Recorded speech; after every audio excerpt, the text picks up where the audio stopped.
أعوذ بالله السميع العليم من الشيطان الرجيم بسم الله الرحمن الرحيم والعاديات ضبحا فالموريات قدحا فالمغيرات صبحا فأثرن به نقعا فوسطن به جمعا إن الإنسان لربه لكنود وإنه على ذلك لشهيد وإنه لحب الخير لشديد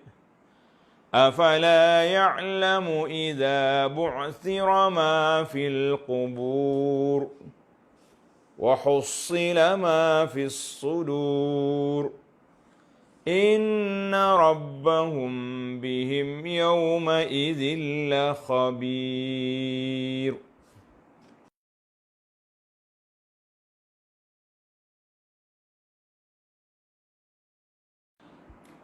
Muqaddimah surah.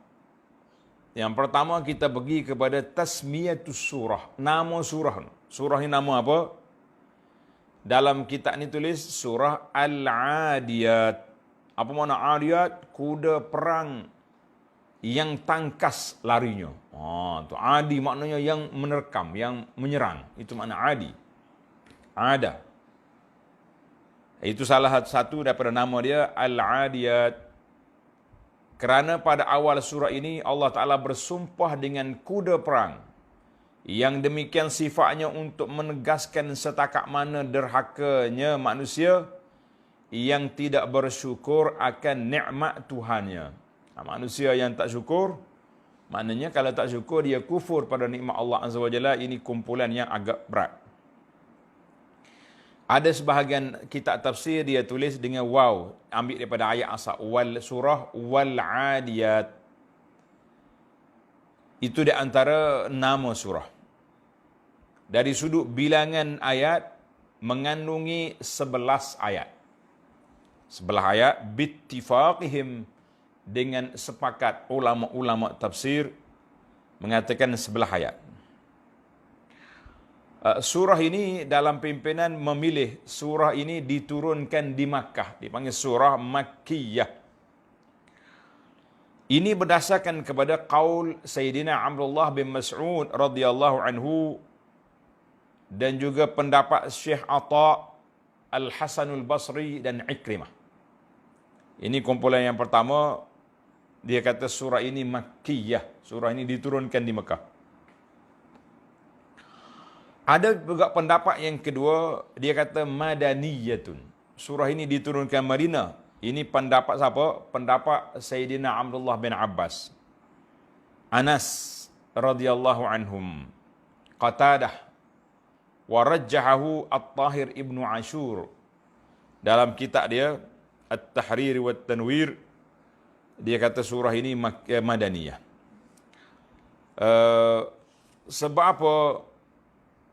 Sebab apa mereka berkhilaf? Sebab berdasarkan kepada sabab nuzul. Sabab nuzul. Kisah sabab nuzul ini diceritakan ruya Nabi sallallahu alaihi wasallam menghantar satu kumpulan dipanggil Sariyah. Sariyah ni kumpulan yang kecil di kalangan tentera. Mereka pergi sebulan tanpa berita. Tak tahu cerita apa. Tak ada maklumat. Zaman tu tidak ada SMS, tak ada WhatsApp, kan. Jadi biasanya dia orang hantar mari, dia panggil wakil dia ni, dia hantar dengan kuda yang laju, dia akan bagi maklumat apa yang telah berlaku pada hari ini. Tapi dalam peristiwa ni tak ada. Tak ada khabar. Maka Nabi duk mikir ke terus apa jadi ni? Menang ke, kena bunuh ke apa dia? Katanya summa nazalat hazihi surah, turunlah surah ini. Mana kalau surah ni turun Madaniyah lah dia, sebab perperangan tak ada di Mekah. Itu hujah dia yang pertama. Cuma kata di para muhakkik, wahadha dhaif. Riwayat ini tidak kuat. Tidak kuat. Dan tidak kuat. Maknanya bezanya ada kata madaniyah, ada kata makkiyah.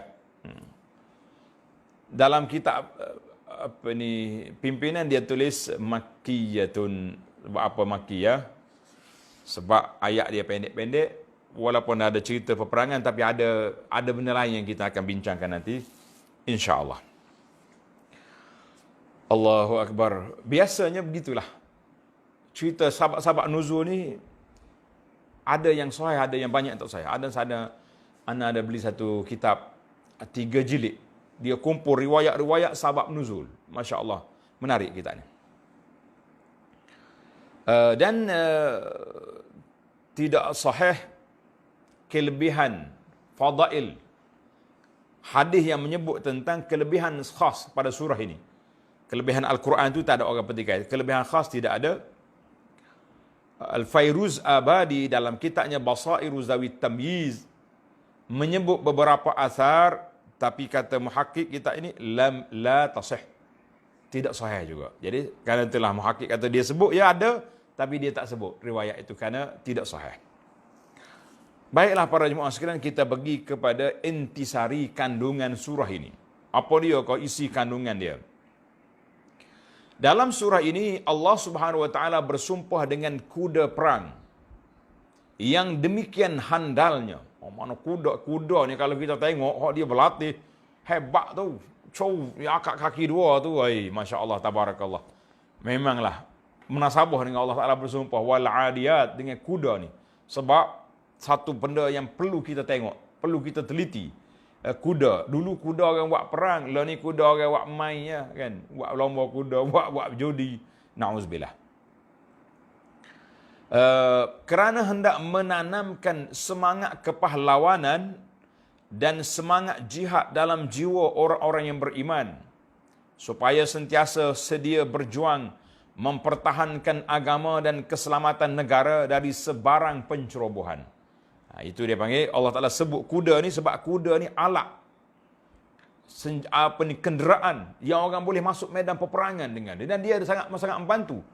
Kita doa atas tu dengan pedang, kita kuda pula dengan kaki dia, dia tendang. Masya Allah tabarakallah. Itu hebat. Yang kedua, Allah bersumpah dengan kuda perang yang sangat-sangat dihargai untuk menerangkan sifat-sifat yang terkeji yang terdapat pada jenis manusia yang sangat-sangat kufurkan nikmat Tuhannya. Dan yang memperlihatkan dengan tingkah lakunya itu, akan keadaan demikian, ia juga disebabkan tamak halabanya kepada harta benda, sangat-sangat bakhil, kedekut, kopi, dan menyekat dirinya daripada berbuat amal kebajikan. Nah, ini sifat yang kedua Allah Ta'ala sebut dalam ayat ini, kan. Nah, maka itulah Allah Ta'ala sebut, patutkah ia bersikap demikian?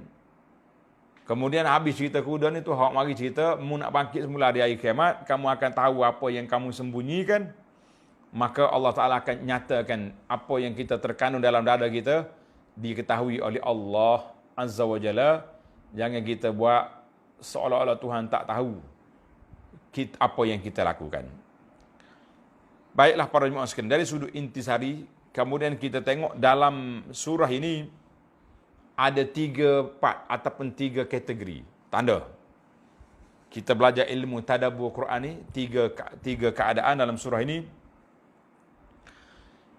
Kategori yang pertama, 5 ayat yang pertama, wal adiyati fal muriyat fal mughirat fa asarna bihi fa wasatna bihi jama'. 5 ayat kan. Ini muqaddimah kepada menunjukkan qasaman, 5 sumpah. Allah Ta'ala sumpah, Allah Ta'ala bersumpah dalam ayat-ayat ini dengan makhluk-makhluk dia, dengan kuda, dengan yang kita sebut di sini. Baik. 1 hingga 5 itu ayat sumpah. Kita pergi pula kepada daripada ayat 6, 7, 8. Innal insana rabbihi lakanud. tak bersyukur. Wa innahu ala zalika la syahid, dia tahu. Dalam hati dia tahu benda tu. Tapi awak tak tahu. Wa innahu li hubbil khairi, puncanya kenapa? Sangat-sangat sayang kepada harta, takut hilang. Ini 3 ayat ini kategori yang kedua, iaitulah hakikat. Hakikat kepada apa yang telah Allah Ta'ala sumpahkan di awalnya, ni keadaan manusia. Jadi aku nak suruh mu tahu. Kemudian kategori yang ketiga, wa'zun wa tazkir. Nasihat dan peringatan, tazkirah daripada Allah Azza wa Jalla, bermula daripada ayat 9, 10, 11. Dalam ayat ni ada terbagi pada 3. Maka insya-Allah kita akan masuk satu-satu. Yang pentingnya 3 kategori. 1 hingga 5, 6 hingga 8, 9 hingga 11. InsyaAllah kita masuk satu-satu dalam masa yang sangat ringkas ini untuk kita ambil manfaat tadabbur beberapa ayat yang sempat kita ambil.